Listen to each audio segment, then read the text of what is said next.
क्या हुआ आंटी, लगता है आपकी तबीयत ठीक नहीं है। मेरी बेटी स्नेहा ने साथ वाले घर की मिसेज चौधरी को गिरने से बचाने के लिए पकड़ते हुए कहा। वे अस्वस्थ सी लग रही थीं और शायद सिर चकराने के कारण असंतुलित होकर गिरने वाली थीं।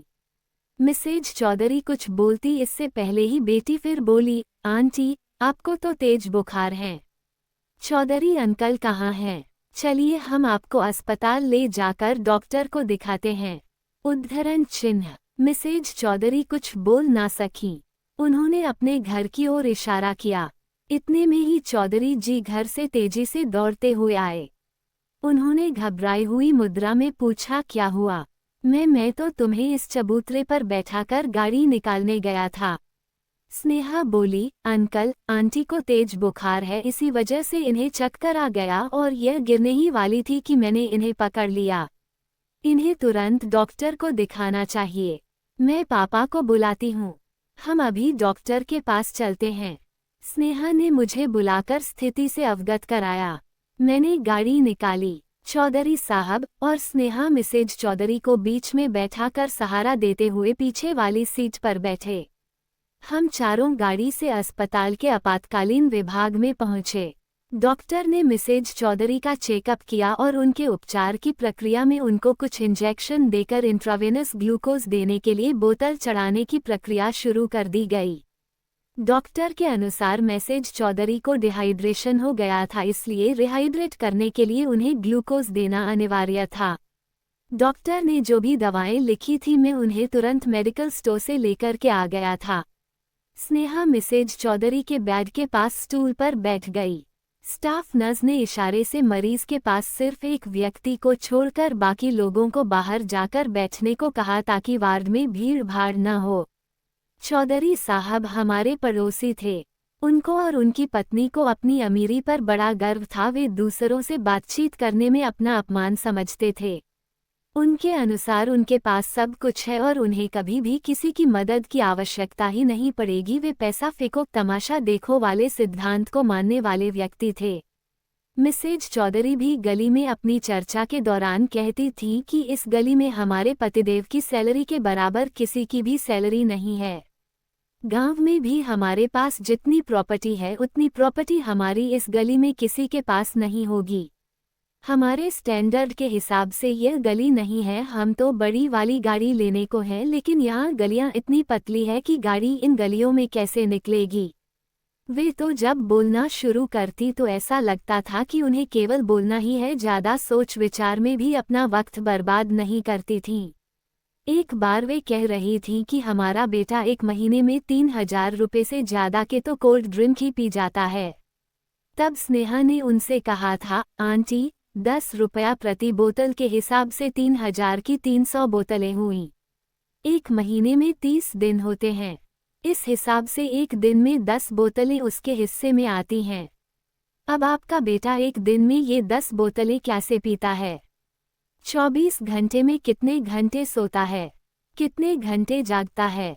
10 बोतल रोज खत्म करने के लिए उसने अपना क्या रूटीन तय किया हुआ है? उसकी सेहत के लिए भी यह नुकसानदायक है। जैसा कि बाबा रामदेव तो कहते हैं कि ठंडा मतलब टॉयलेट क्लीनर। मिसेज चौधरी ने झूठ पकड़े पर भी झेपना तो सीखा ही नहीं था। ऐसे मौक़ों पर भी मुस्कुराते हुए अपने घर के अंदर घुस जाती थीं। वैसे वे तो आसपास लोगों से बात करना भी अपनी प्रतिष्ठा के खिलाफ समझती थीं। सामान्यतया किसी से बात की तभी करती जब उन्हें शेखी बघारनी होती थी। आसपास के लोग उनकी इस आदत से भली भांति परिचित थे, तभी तो जब वह अपनी हाँक रही होती थी तब उनकी बात को कोई गंभीरता से नहीं सुनता था। मिस्टर चौधरी उनसे भी 4 कदम बढ़ाकर थे। कभी किसी से बात नहीं करते, किसी के सुख दुख उन्हें कुछ लेना देना नहीं था। अपने घर से बाहर के लिए निकलते समय या बाहर से आते हुए घर में प्रवेश करते समय वह किसी की तरफ आंख उठाकर भी देखना नहीं पसंद करते थे। चौधरी दंपत्ति का शायद यही विचार था कि उनके पास बहुत सारा पैसा है। आज के समय पैसे की मदद से कुछ भी किया जा सकता है। अगर आपके पास पैसा है उससे आप दुनिया की कोई भी सेवा प्राप्त कर सकते हैं। सीधा सा सिद्धांत है कि पैसा फेंको तमाशा देखो। शायद इसीलिए वे किसी से कोई संबंध नहीं रखना चाहते। थे। उनका ऐसा मानना था कि लोग अमीरों से संबंध अपने लाभ के लिए ही बनाते हैं। उनके पास पैसा चाहे जितना हो, लेकिन वे रिक्शे वाले से, सब्जी वाले से, फल वाले से या अन्य जिस किसी की सेवा लेते उससे 2-4 रुपए के लिए भी लंबी बहस करने पर उतर आते थे। और इस बहस में वह अपनी अमीरी को बड़ा चढ़ाकर वर्णन करके पूरे मोहल्ले को जानकारी करवा देते थे। झगड़े पर उतर आते हैं और इस क्रम में एक नहीं बल्कि अनेक बार उनकी पिटाई भी हो चुकी थी। मोहल्ले का कोई भी आदमी उनके झगड़े के बीच कोई समझौते की बात या उनका पक्ष लेने की जहमत नहीं उठाता था, क्योंकि उनके व्यवहार सभी लोग भली भांति परिचित हो चुके थे। अपने बच्चों के साथ भी उनके संबंध मधुर नहीं थे। बेटी शादी के बाद दूसरे शहर अपने ससुराल चली गई और उनका इकलौता बेटा शहर में कहीं दूर किराए पर रहता था। बच्चे केवल त्योहार आदि पर आ जाते थे, बाकी उन्हें अकेले रहने में ही ज्यादा शांति का अनुभव होता था। पहले जब बच्चे साथ रहते थे तो बच्चों के साथ डांटने फटकारने की उनकी आवाज अक्सर सुनाई देती रहती थी। बच्चों के जाने के बाद उनके घर पर काम करने के लिए जो बाई आती थी, उसके काम में मीन मेख निकालना उनकी आदत थी। अक्सर वे उसे डांटने के बहाने ही तो अपनी अमीरी का यशगान करके संतुष्टि का अनुभव करते थे, क्योंकि लोगों से उनकी बातचीत ना के बराबर होती थी और आसपास के लोग भी उन्हें अपनी गाथा गाने का अवसर ही नहीं देते थे। इमरजेंसी के बाहर मेरे साथ बैठे हुए चौधरी साहब आज बेहद गंभीर और गमगीन लग रहे थे। उनके चेहरे की भावना से स्पष्ट था कि वह बेहद परेशान हैं। उनके कंधे पर मैंने तथ्यों ही हाथ रखा, वे फफक कर रो पड़े। मैंने उन्हें धैर्य बंधाते हुए कहा, चौधरी साहब आप बिल्कुल चिंता न करें, हम सब तन मन धन सहित आपके साथ हैं। आपको किसी भी प्रकार की चिंता करने की आवश्यकता नहीं है। भाभी जी जल्दी ही ठीक हो जाएंगी, जैसा कि डॉक्टर भी कह रहे थे कि हम लोग उन्हें सही वक्त पर ले आए। देर हो जाना घातक हो सकता था। इतना सुनते ही तो वह फूट कर रो पड़े। हमारा व्यवहार आप लोगों के साथ मधुर नहीं रहा, लेकिन फिर भी आपने हमारी उन गलतियों की तरफ ध्यान न देकर हमारी मदद की है।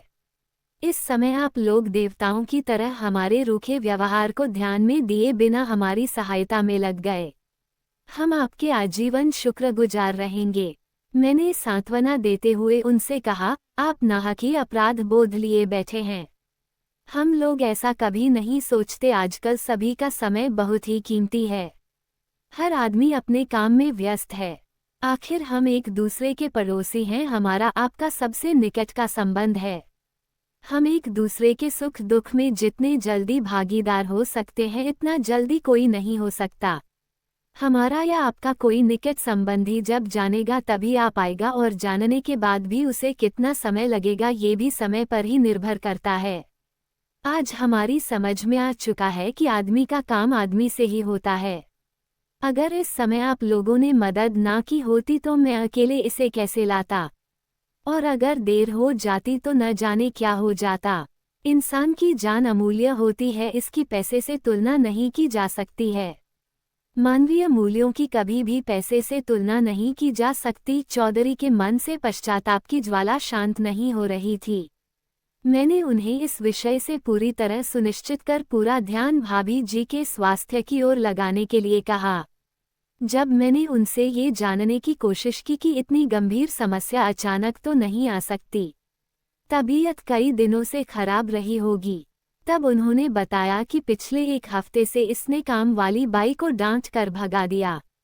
तबीयत खराब होने के बावजूद ये काम करती रही। मेरे पास भी इसे डॉक्टर को दिखाने का समय नहीं था। आजकल बेटे से बातचीत बंद है, इसलिए उसे भी खबर नहीं की गई। पिछले 3-4 दिन से बुखार आ रहा था। कल सुबह से लूज मोशन भी शुरू हो गए थे। शाम को तबीयत खराब लग तो रही थी, पर बहुत ज्यादा नहीं। रात करीब 11 बजे तबीयत कुछ ज्यादा खराब होने लगी थी, लेकिन इतनी रात में ले जाना संभव नहीं लगता था। सवेरे तक जो हाल हुआ उसके हिसाब से इसे मैं अकेले कैसे लाता। स्नेहा ने जिस समय इसे पकड़ा उस समय की हालत को देखकर तो मेरे हाथ पांव ही फूल गए थे। आज मैं ये जान चुका हूँ कि सच्ची दौलत आपसी सहयोग संबंध ही है, बाकी ये धन संपत्ति सब गौण है। मैंने उन्हें अपराध बोध से पूर्णतया मुक्त कराने के उद्देश्य से कहा, आप इन सब चीजों को भूल जाएं और बीती ताही बेसारी के आगे की सुधि लेहू, क्योंकि वे क्षण जो दुख दे उन्हें भूल जाना ही श्रेयस्कर है। देखिए, वार्ड ब्याय शायद हमें बुला रहा है। चौधरी साहब मेरे साथ साथ वार्ड बॉय की ओर बढ़ चले।